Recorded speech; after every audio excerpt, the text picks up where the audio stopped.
Video tersebut dibuat salah seorang warga usai membeli telur di pedagang kaki lima di Jalan Mekongga Indah, Kelurahan Lamokato, Kabupaten Kolaka, Sulawesi Tenggara.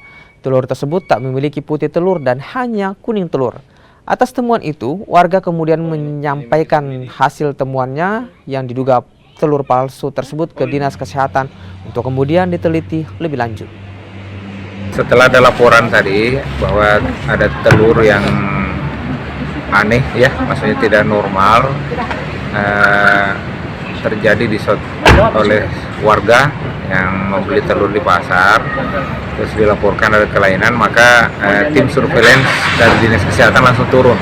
Nah, pada saat turun tadi itu mengambil sampel dan memeriksa secara kasat mata untuk telur.